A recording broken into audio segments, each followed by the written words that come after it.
Good morning once again. Even before I comment on the press statement of the New Patriotic Party, I think that it is important for us once again to pay glowing tribute to our fallen heroes and invoke our scriptures to call on them, especially the families directly affected, to have faith in the Almighty Allah. He alone knows why they had to go through that particular route to exit this world. And so we can only hope and pray that His mercies will continue to be on them, even as they transition to the hereafter. And most importantly, for those of us who are Muslims, death is also another important point of reflection for us, and a reminder that each and every one of us will embark on this journey.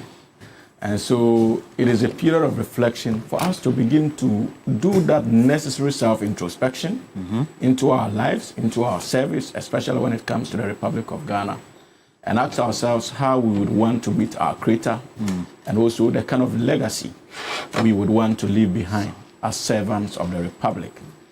So that lesson ought not to be lost on any member of society, and especially the people of the Republic of Ghana. It is painful, it is difficult to forget that experience, but like I indicated, the scriptures, especially the Holy Quran, gives many of us that comfort, and I believe it is same in the Holy Bible. It gives many of us that comfort that this is the will of the Creator, and irrespective of wherever they were, death could have still caught up with them. But we must also make sure that we live in a way that will more or less elevate the kind of lives they lived on this earth in terms of service to Mother Ghana, and be champions of the need for us to ensure that we successfully drive what they were fighting for on behalf of the Republic of Ghana. My condolences once again to His Excellency the President and the entire government, and most importantly, to the bereaved families. Roland, sir, even before the NPP presser, there is also another time bomb waiting to explode, and that has to do with the ports, Tema ports.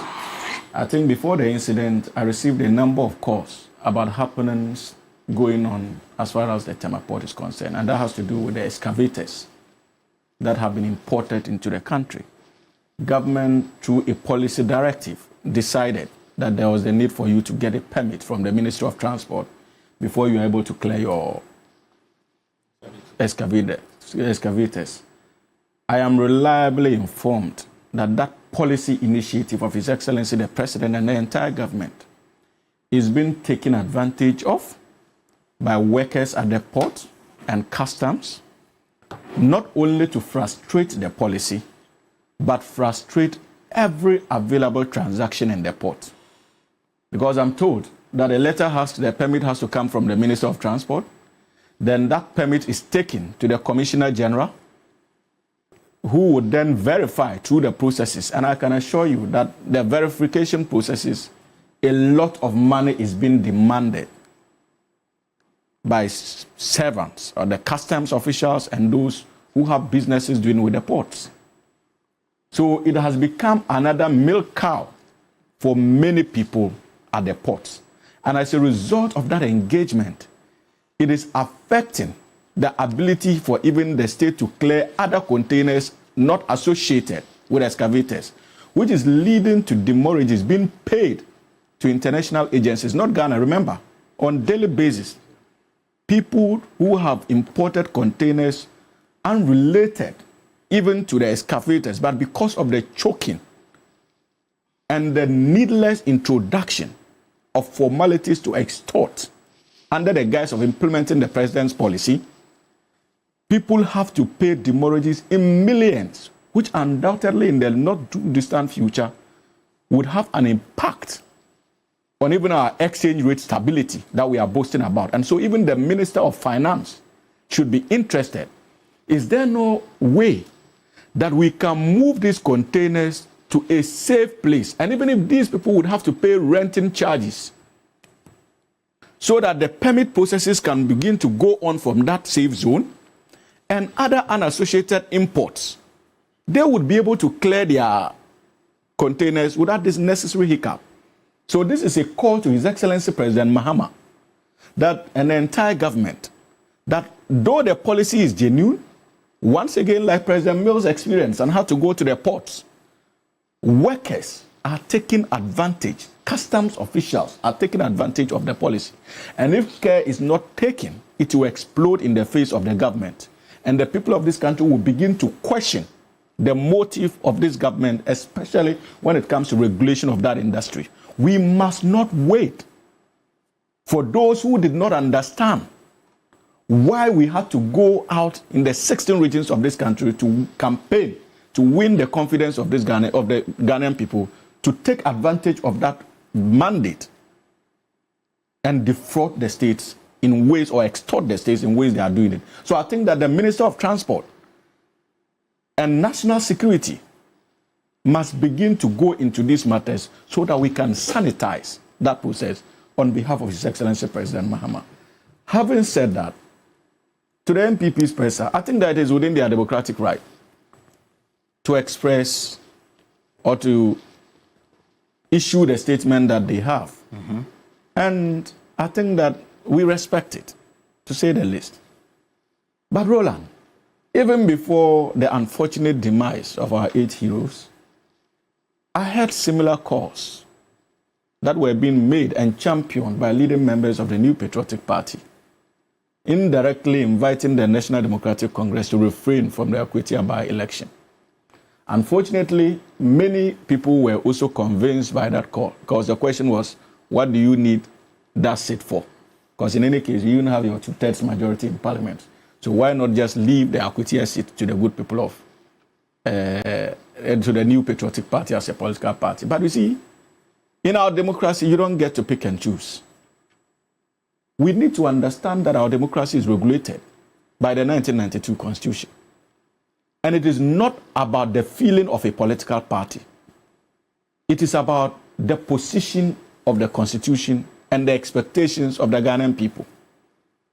So it is not about a political party deciding to contest or not to contest. The question you should ask yourself, what would be the effect of your decision not to contest on the ability of the good people of this country to make a determined choice going forward as far as representation is concerned? And so in the case of Akwatia, the National Democratic Congress, if it had taken a decision to withdraw, what it simply meant was that it was denying the good people of Akwatia to make an informed decision as to who to represent them in Parliament. And remember, the NDC would have thought that we don't need a vote, but it's not about you. Maybe the people in their own judgment would have concluded that, look, if the NDC had presented a candidate, we could have taken advantage of that because the NDC is in government now. Engage the NDC and tell them that, look, we would give you the mandate, but at the end of the day, make sure that you construct this road, construct that road. You are going to deny them the opportunity to be able to effectively negotiate with the ruling government. And so it was bigger than just an NDC yearning for an additional seat. That would do nothing to the 2/3 majority.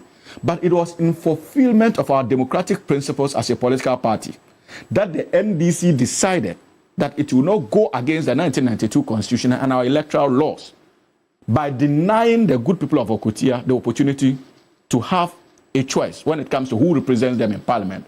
And my advice to the NPP on the basis of that... So what? That the constituents of the voters who would have participated or who will participate in this by-election for, well, reasonability, having the right to make the choices from the candidates of both parties or the others as well, that is unjustifiable, you say? I think so, because that is the bedrock of our democracy. It is not about what the political parties feel. It is about what the people on the ground feel. It's not solidarity, Hamza? The Constitution itself tells you. Before then, but let me, and it's important. Roland, please. Roland. Welcome. Yes. Thank you. Yes, Roland, you see, it is important to state that it's not just about solidarity. Even the framers of our Constitution understood that anytime there's a demise, people would be sad. The nation would come to a standstill. But in their wisdom, They thought it wise to make a provision. They didn't say appointment, you replace by appointment. They say an electoral process again, and they gave timelines.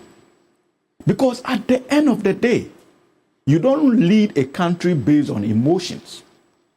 You lead a country based on set down principles. And those principles are those enshrined in the 19th Constitution and our electoral laws.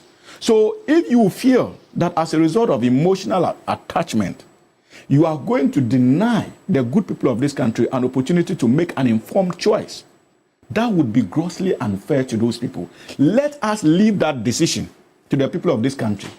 The challenge is on us to go and conduct ourselves in these by-elections in ways that will be dignifying of the dead. So if you call on us not to engage in any acrimony when it comes to the contest, I respect that. That is how it should be. Why can't we, as a people, use these by-elections to indicate our willingness to engage in a different kind of politics? Let us accept that challenge. Let us go there and come out in a peaceful contest that will be dignifying to the dead and our democratic principles.